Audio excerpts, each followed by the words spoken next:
রাত 2টার সময় পতিতা মেয়েটি আমাকে হাতের মুঠোয় চেপে ধরল। একটু আগেই নেশাখোর ভ্যান ড্রাইভার মজনু রেল স্টেশনের আশেপাশে খুঁজে বেড়াচ্ছিল কোনো পতিতা পাওয়া যায় কিনা। অবশেষে খুঁজে পেয়ে মাতাল হয়ে দেহের চাহিদা মিটিয়ে আমাকে পতিতার হাতে তুলে দিল। ও হ্যাঁ, আমি একটি 100 টাকার নোট।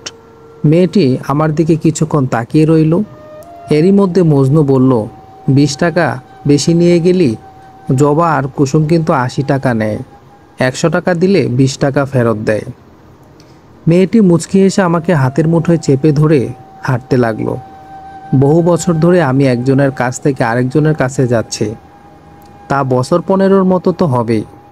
যখন আমাকে নতুন তৈরি করা হলো, বাংলাদেশ ব্যাংক থেকে গাড়িতে করে আমাকে নিয়ে আসা হলো নরসিংদীর ইউএমসি জুট মিলের ভিতর। সেখানে প্রতি সপ্তাহের বৃহস্পতিবার শ্রমিকদের সাপ্তাহিক বেতন পরিশোধ করা হয়। সেখান থেকেই আমি প্রথমে মানুষের হাতে আসি। এক শ্রমিক তখন 650 টাকা বেতন পেয়েছিল।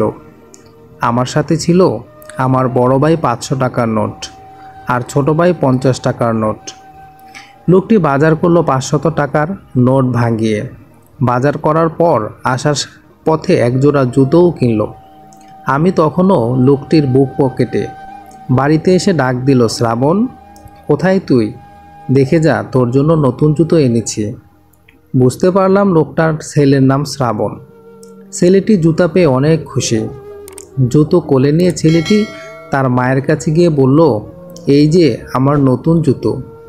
তিনজনের মুখেই হাসির তৃপ্তির হাসি। ছেলেটির মা একটু এগিয়ে এসে বলল, সব টাকা শেষ করে ফেললে নাকি? পাশের বাড়ির ভাবির কাছ থেকে 100 টাকা ধার এনেছিলাম, মনে আছে তোমার? লোকটি বুক পকেট থেকে আমাকে বের করলো। এই যে তোমার 100 টাকা, ভাবিকে দিয়ে দিও, আমার কাছে আর বিষ খাওয়ার পয়সাও নাই। মহিলা যখন শ্রাবণকে ডাকলো, শ্রাবণ নতুন জুতো পরে হাজির। সামনে এসে বলল, এই যে মা, আমার নতুন জুতো। দেখেছি বাবা, একটা কাজ করো, এই টাকাটা জোনাকির মাকে দিয়ে বলবা মা দিয়েছে।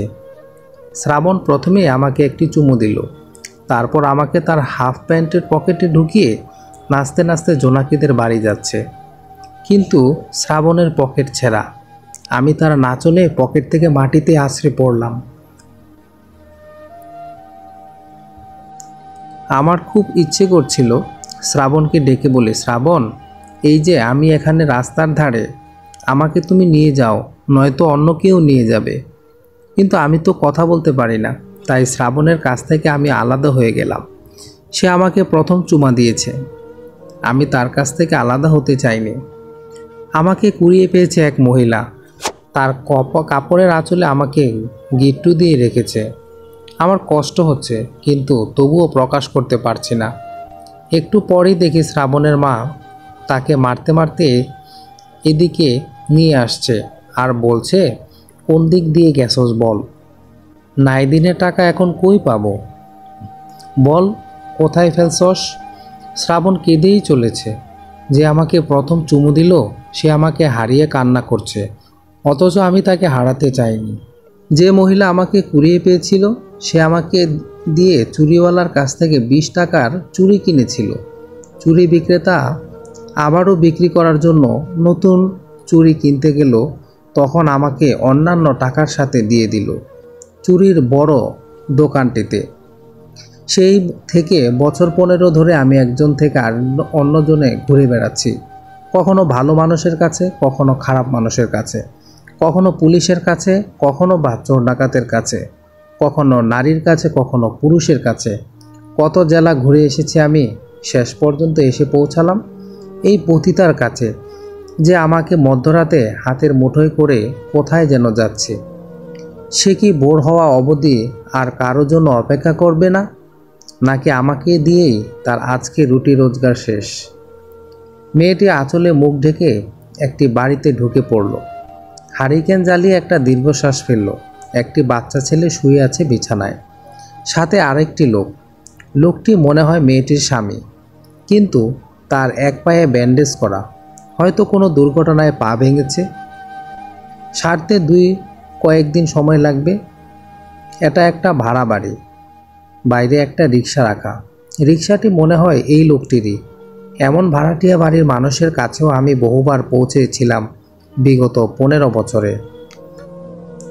লোকটি কাজে যেতে পারছে না, ঘরে খাবার নেই।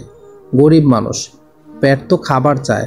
মানুষ মানুষকে দু এক বেলার জন্য সাহায্য করে, সব সময়ের জন্য করে না। মেয়েটি মনে হয় 3 বেলার খাবারের জন্য এক বেলা ইজ্জত বিক্রি করলো। আমাকে পরদিনই এক মুদির দোকানে নিয়ে গেল মেয়েটি। 1 কেজি চাল আর 1 পোয়া ডাল নিয়ে গেল। এই মেয়েটির সাথে আর কোনোদিন দেখা হবে কিনা জানি না। এই দোকানটি যেখানে অবস্থিত তার আশেপাশে রাস্তাঘাট আমার খুবই পরিচিত লাগছে। গতকাল রাতে মজনু ভ্যান চালিয়ে কোথা থেকে কোথায় নিয়ে এলো আমি জানি না। রাতের বেলা চিনতে না পারলেও এখন মনে হচ্ছে পরিচিত জায়গা। সেই 15 বছর আগে এই রাস্তা দিয়ে মানুষজন আমাকে পকেটে নিয়ে চলাফেরা করেছে। 2 দিন পর একটি ছেলে এলো দোকানে সিগারেটের জন্য। 500 টাকার নোট দিল। দোকানদার বাকি টাকা ফেরত দেওয়ার সময় আমাকেও ছেলেটির হাতে দিয়ে দিল। ছেলেটি টাকা গোনার সময় আমাকে উল্টিয়ে পাল্টিয়ে বলল, আওলাদ ভাই, যত পুরাতন টাকা সব কি আমার জন্যই রাখো? আমার মন খারাপ হলো কিছুটা। এক সময় আমিও নতুন চকচকে ছিলাম। 15 বছর পেরিয়ে গেছে, আর কত নতুন থাকবো আমি। ছেলেটি আমাকে নিয়ে চলে আসার সময় দোকানদার আওলাদকে ডেকে বলল, শ্রাবণ, কাল নাকি তোর ফ্লাইট? একবার বললিও না? যাওয়ার সময় সবাইকে বলেই যাব আওলাদ ভাই। আমার যদি কান্না করার জন্য চোখ থাকতো আমি সত্যিই কেঁদে দিতাম। এটা সেই শ্রাবণ যে 15 বছর আগে আমাকে চুমু খেয়েছিল, যার কাছ থেকে আমি আলাদা হতে চাইনি। শ্রাবণ আমাকে চিনবে না। 15 বছরে তরতাজা যুবক হয়ে উঠেছে। ইচ্ছে করছে ডেকে বলি, শ্রাবণ, দেখো আমি তোর সেই হারিয়ে যাওয়া 100 টাকা। দেখো আমার বুকে আঁকা আছে সেই স্মৃতিসৌধটি। দেখো লেখা আছে বাংলাদেশ ব্যাংক। ইহার ভাগ্যে চাহিবা মাত্র 100 টাকা দিতে বাধ্য থাকিবে। শ্রাবণ, আমার গায়ের নাম্বারটিও তো তোমার মনে নেই। ও ঘ 0203 121। শ্রাবণ আমাকে চিনতে না পারলেও আমি তার সাথে থাকতে পারবো বহুদিন। সে আরব একটি দেশ বাহরাইনে চলে এসেছে। আমি তার পকেটে আছি সযতনে।